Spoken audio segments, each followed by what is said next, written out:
What is up guys, Kane here. So in this video I will more or less talk about some traps in this game, the best events to spend your Lenari on, and something that I would like to call the account achievements. Now the account achievements are not just some basic stuff that you would,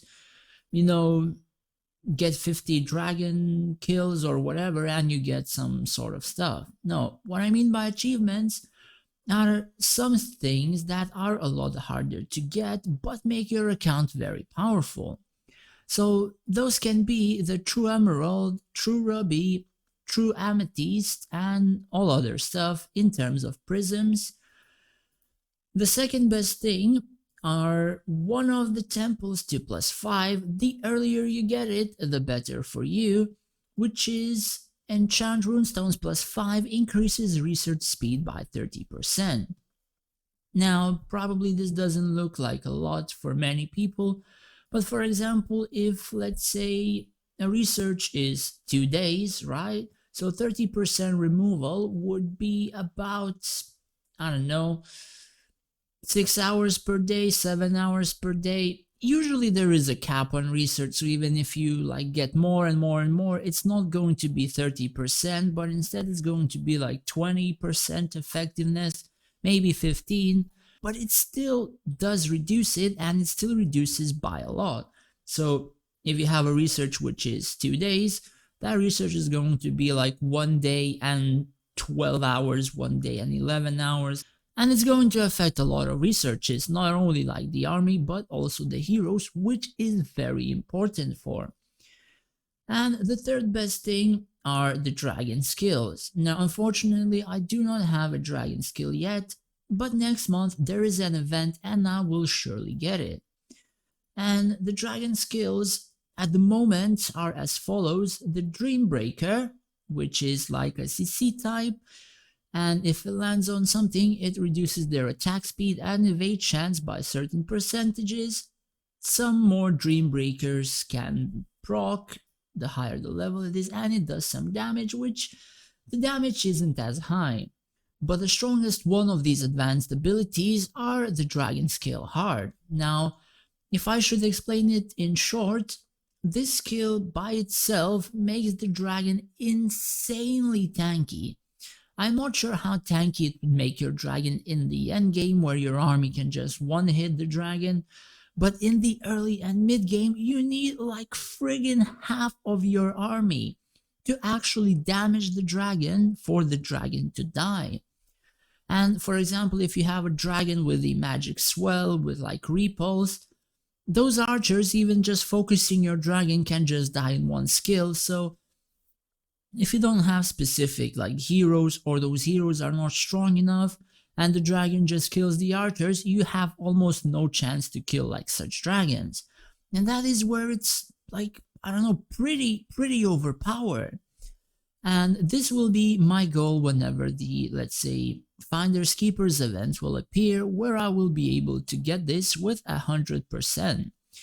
From one of the boxes at I think 100 chests or 130 chests, something like that, and that will cost a total of 24,000 Lenari, and as you can see I am almost there, but I will get a lot more than 24,000. So in other words, most of the events will require you to spend a decent amount of Lenari to actually get specific rewards or get a lot more stuff, right? So we will start by splitting those events into 3 parts. So Lucky Wheel is mainly for runestones, it can be for hero skins, but another thing it is for are the Hero Drake equipment. Now, if you don't know what the Drake equipment is, it is basically a particular set like this on my general, where it gives a bonus to either the hero or the army, and the third set will increase all of their ability levels by 1. Now this is not the first set that I have. I actually have a full rogue set right here, and it says hero bonus critical hit damage plus 70% when basic attacks score a critical hit. The target takes 20% bonus physical damage for 5 seconds. And also the third piece, hero bonus all ability levels +1, which is very overpowered, at least for the rogues. Can be for some mechanists if they have a set and all that kind of stuff. So the lucky wheel is not only for your runestones or your temple, it is also and somewhat for your heroes. Of course, there are some other stuff like materials for artifacts, some dragons, some cosmetics like, one second, need to find it. Yeah, so it's for cosmetics like you see the Great General Portrait, Future Lightborn, Lost Warrior, and so on. So it does quite a few things, but mainly just runestones and pretty much some hero related stuff, which unless if you get a Drake set, it's not that overpowering. So the second event that I would like to talk about is the Lucky Dice. And what Lucky Dice does is basically give you true prisms as, one second, let me find it. True prisms like this True Ruby, which makes, let's say, Basric, which makes Nora, Saizo overpowered to the point they do insane amounts of damage. And they do this amount of damage early game, mid game, and even late game. Like whenever you get this True Prism, it's going to last you forever. And they don't have just specific, let's say, skills. They have a variety of set effects for buffing your army, for buffing your dragon, debuffing enemy army or dragon, making sure your hero does a lot more damage, can tank damage, and variety of things. And these ones, right, if you get them through the Lucky Dice events, you need 24,000 Linari. Now you can actually get them for free if you are lucky. And personally for me, from the last event, I was very lucky and I got 2 True Rubies for free from just the rare Prism chests. And the guaranteed one I chose to be the True Emerald. Should be somewhere here, yeah, the True Emerald, and I chose the skill Heroic Alliance. And I think there is another one which would either make my Jax quite strong, but this one, it says increases attack and health of all friendly units, including dragons, and hero bonus increases attack and health of all friendly heroes by 17%.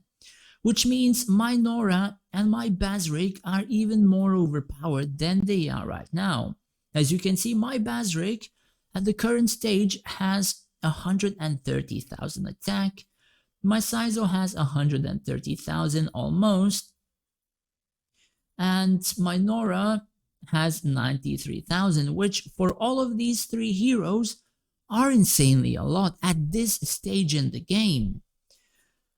So yeah, prisms do quite a lot and they are probably the most important thing on your account. So for example, if you have Nora, but you don't have this True Ruby, at least as your first True Prism, this is your first go-to thing that you should get from any events, from any Lunari that you receive. This has to be the first one because it will make this hero insanely overpowered.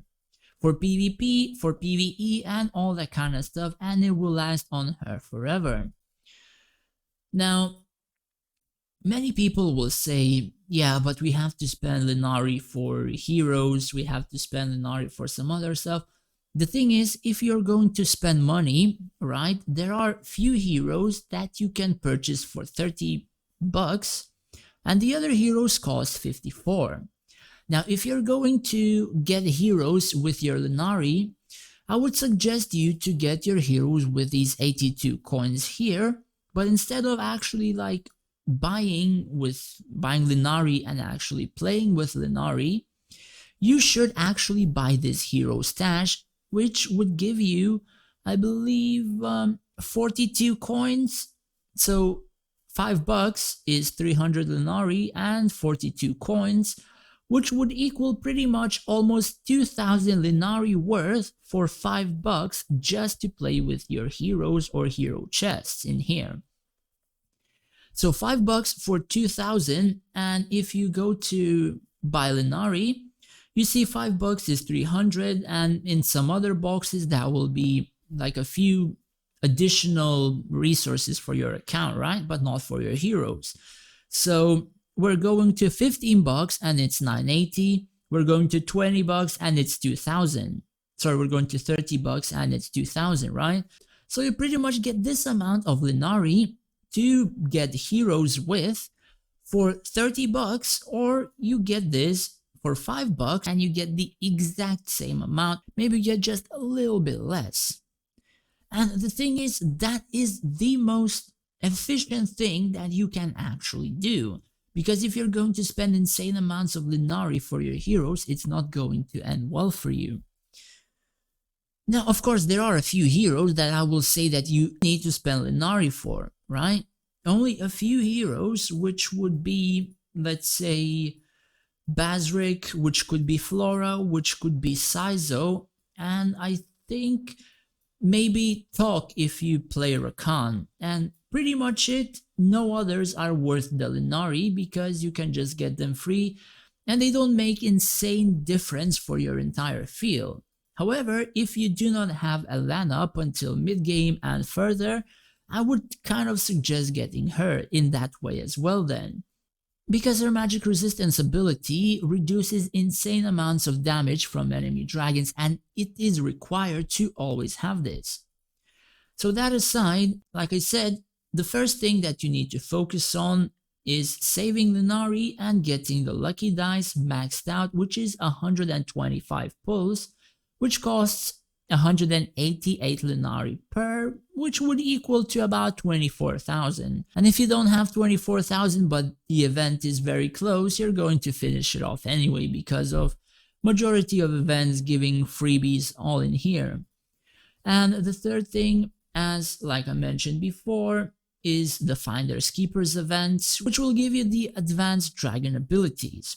Now, as you know, trying to insert skills into dragons is such a nuisance that you can just destroy dragons with one unlucky skill change, right? And what these advanced dragon abilities do is you can actually select this skill and insert on your dragon to any position that you want. It's my blue dragon, and as you can see, I have almost a perfect dragon, right? And now I am wondering which skill to remove whenever I get this dragon skill heart. Now the thing is, I know this hailstorm and I believe it holds the dragon in place for quite a long time, and depending how you want to use your dragon, this can be a good thing and this can be a bad thing. It's something similar like Black Dragon's holes, which appear on the field, crowd controlling. So this is not the exact same thing, it's a one huge chunk of damage, which also has a CC, but unlike Black Holes, this is just a huge chunk of damage in a large range in 3 places, and also some CC in terms of like freezing them or them having some sort of frost, and they will do a little less damage because their attack speed was, I think, lower. I think that is what freezing does. And like I said, I do not need to roll any more skills on my dragon because if anything, I can just change them. And why is it a nuisance to, let's say, learn skills is because whenever you're learning a new skill, right, most of the time the skill will land is on the hero predation, which if you don't have hero predation on your dragon is insanely weak. Because this reduces accuracy of enemy heroes, reduces attack speed of enemy heroes, and also reduces the damage of enemy heroes, all while increasing the damage that you do on the enemy heroes. And heroes are pretty overpowered in this game, and some army can also kill the heroes in a few hits, some army just die in a few hits, like it depends on which race you play and how strong it is. We have just reached the mid-game where the, let's say, ranged army and whatever actually start to become pretty decent, but it's still, time will tell. So that aside, what I would rate from all of these 3 events is you have to focus the lucky dice first, unless you have the true Ruby for Nora. After the first true Ruby, you would still need to get a second True Ruby, but for Basric.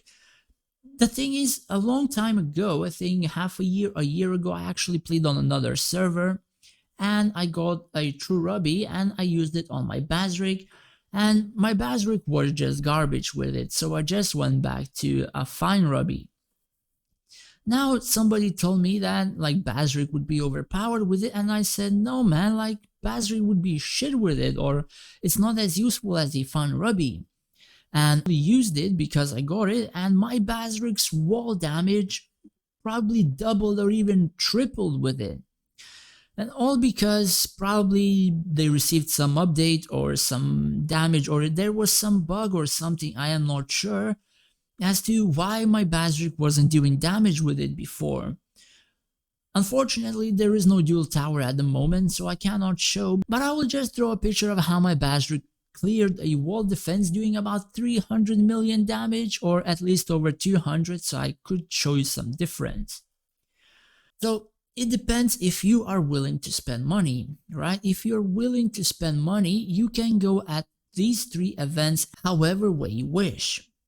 The thing is, you have to know when these events appear and how much Lunari you will need. So Lucky Wheel is always by the end of the month, or sometimes at the very beginning of the next month, and it lasts 1 week. Lucky Dice is usually 2 weeks or on the 2nd week after the Lucky Wheel finishes.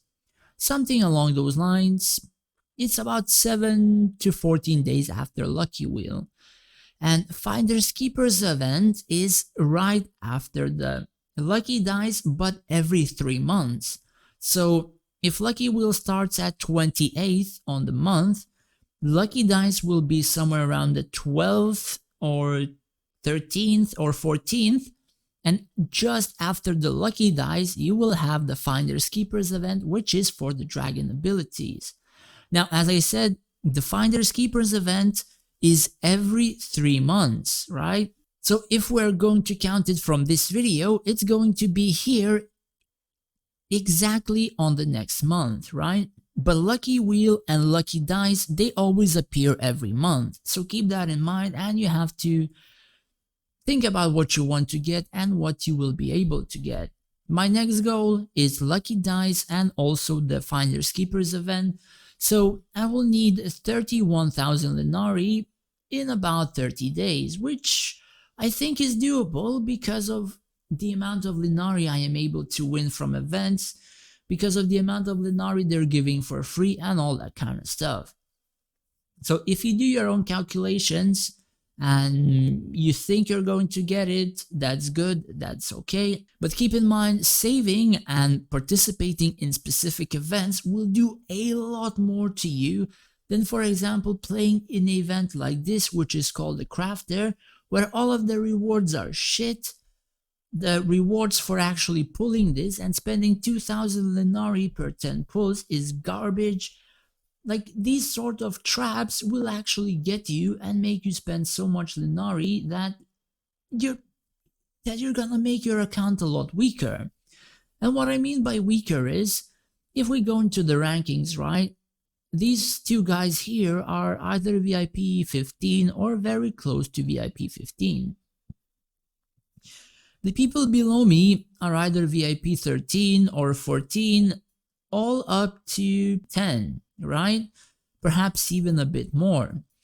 And what kind of makes me not saddened, but rather surprised, and also, that other feeling, is that quite a few of these people don't even have any true prisms.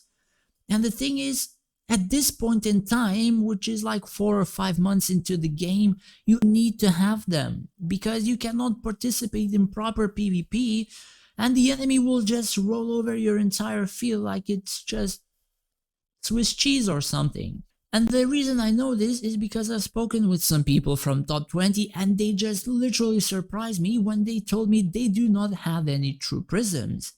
They do not have like advanced dragon abilities, they do not have like proper temple pluses or whatever. And that, like, Honestly, I don't understand where the money went in that case. Like I said, that is the kind of traps I want to save people from. I know this video is going to be like friggin' 20 minutes long, but I will probably split it into 3 parts in the future and go over most of these events, pull in these events, and actually give my own opinion as well. And hopefully this will help you and help you learn a bit and prepare you to not fall into these kind of traps or make yourself weaker or all that kind of stuff. I am this strong in this ranking. Even being VIP 12 is because I won quite a few events and I actually spent my Linari in mostly the good places. Like for example, I wanted to test this event and I spent 7 times 200 Linari, which is like 1,300. So basically, I threw away 1,300 Linari for almost absolutely nothing. So I mostly spent my Linari in good places, but I also wanted to test some things, try some things out, and all that kind of stuff. Trust me, you should not do something like this, especially if you're a lower VIP or you don't have true rubbies or you don't have advanced dragon abilities. They are your goals, they are your account achievements, and they will make you overpower. Do not invest into stupid events like this crafter unless you're like super endgame or something like that. Then yes, I can 100% agree that it would be worth it.